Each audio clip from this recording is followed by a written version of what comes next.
ഗ്രാമസഭയിൽ പങ്കെടുത്ത മുഴുവൻ പേർക്കും 5 ഇനം പച്ചക്കറി തൈകൾ വിതരണം ചെയ്ത് വാർഡ് മെമ്പർ. മാന്നാർ ഗ്രാമപഞ്ചായത്ത് 4-ാം വാർഡ് മെമ്പർ കലാധരൻ കൈലാസമാണ് കഴിഞ്ഞ ദിവസം നടന്ന ഗ്രാമസഭയിൽ ചീര, വഴുതന, തക്കാളി, മുളക്, വെണ്ട തുടങ്ങിയവയുടെ തൈകൾ വിതരണം ചെയ്തത്. ഗ്രാമസഭയിൽ പങ്കെടുത്ത മുഴുവൻ പേർക്കും 5 ഇനം പച്ചക്കറി തൈകൾ വിതരണം ചെയ്ത് വാർഡ് മെമ്പർ മാതൃകയായി. മാന്നാർ ഗ്രാമപഞ്ചായത്ത് 4-ാം വാർഡ് മെമ്പർ കലാധരൻ കൈലാസമാണ് കഴിഞ്ഞ ദിവസം നടന്ന ഗ്രാമസഭയിൽ ചീര, വഴുതന, തക്കാളി, മുളക്, വെണ്ട എന്നീ വിളകളുടെ തൈകൾ വിതരണം ചെയ്തത്. വാർഡിലെ മുതിർന്ന കർഷകനായ കിളുന്നേരിൽ ചെല്ലപ്പന് പച്ചക്കറി തൈകൾ നൽകിക്കൊണ്ട് മാന്നാർ കൃഷി ഓഫീസർ ഹരികുമാർ തൈകളുടെ വിതരണ ഉദ്ഘാടനം നിർവഹിച്ചു. തന്റെ വാർഡിൽ വിഷരഹിതമായ പച്ചക്കറി കൃഷി പ്രോത്സാഹിപ്പിക്കുന്നതിന്റെ ഭാഗമായാണ് തൈകൾ വിതരണം ചെയ്തതെന്നും വിഷുവിന് വിളവെടുപ്പ് സാധ്യമാകുമെന്നും കലാധരൻ കൈലാസം പറഞ്ഞു. ഗ്രാമസഭയുടെ ഉദ്ഘാടനം ജില്ലാ പഞ്ചായത്ത് അംഗം ജി കൃഷ്ണകുമാർ നിർവഹിച്ചു. ഗ്രാമസഭകൾ എന്ന് പറഞ്ഞാൽ ജനാധിപത്യത്തിന്റെ ഏറ്റവും ഉദാത്തമായ സംവിധാനമാണ് ഗ്രാമസഭ എന്ന് പറയുന്നത്.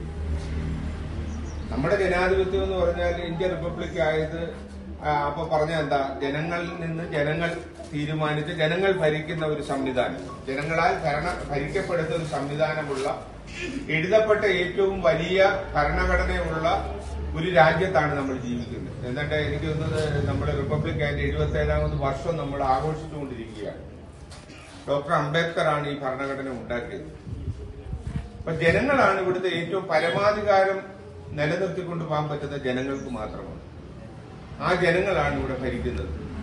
സത്യത്തില് ഇവിടെ കലാധരനും DK പ്രസാദും ഉൾപ്പെടെയുള്ള ഞാൻ ഉൾപ്പെടെയുള്ള ആളുകൾ എങ്ങനെ ഭരിക്കണം, എങ്ങനെ ഭരിക്കപ്പെടണം എന്ന് തീരുമാനിക്കുന്നത് എന്റെ മുന്നിലിരിക്കുന്നത് നിങ്ങളാണ്. അതിനുള്ള അവകാശമാണ് സത്യത്തിൽ ഗവൺമെന്റ് നമ്മളെ ഏൽപ്പിച്ചിരിക്കുന്നത്. ആ ഉത്തരവാദിത്വം വളരെ കൃത്യതയോടുകൂടി തന്നെ നടപ്പിലാക്കാൻ നമ്മൾ ഓരോരുത്തരും തയ്യാറാണ്. നമുക്കിപ്പോ ഗ്രാമസഭയിൽ പങ്കെടുക്കുക എന്ന് പറഞ്ഞാൽ നമുക്ക് വലിയ ബുദ്ധിമുട്ടാണ്. കാരണം അതൊരു അരമണിക്കൂർ ഇവിടെ വന്നിരുന്നെന്ന് പറഞ്ഞ് ഈ രാജ്യത്തിനൊന്നും സംഭവിക്കത്തില്ല, നമുക്കൊന്നും സംഭവിക്കുമോ? നമുക്ക് ആർക്കും ഒന്നും സംഭവിക്കില്ല. പക്ഷെ നമ്മുടെ വിലയേറിയ അഭിപ്രായം പറയുവാനുള്ള അവസരം നമുക്ക് ലഭിക്കുമ്പോഴാണ് നമ്മൾ അഭിപ്രായം പറയുന്നത്.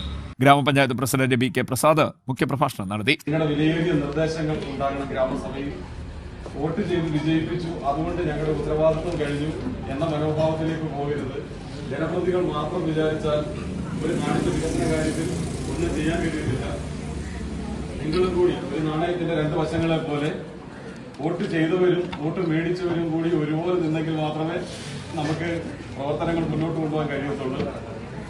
പ്രവർത്തന പോരായ്മയിൽ എന്തെങ്കിലും ബുദ്ധിമുട്ട് നിങ്ങൾക്ക് തോന്നിയാൽ ഗ്രാമപഞ്ചായത്ത് പ്രസിഡന്റെന്നോ വാർഡ് മെമ്പറെന്നോ ഒന്നും ഉള്ള ഭാവവ്യത്യാസം വേണ്ട. ഗ്രാമപഞ്ചായത്ത് അംഗങ്ങളായ ടൈറ്റസ് കുര്യൻ, പ്രീത, പഞ്ചായത്ത് ആസൂത്രണ സമിതി ഉപാധ്യക്ഷൻ ഹരികുമാർ ശിവം തുടങ്ങിയവർ സംസാരിച്ചു. CDNet news, Mannar.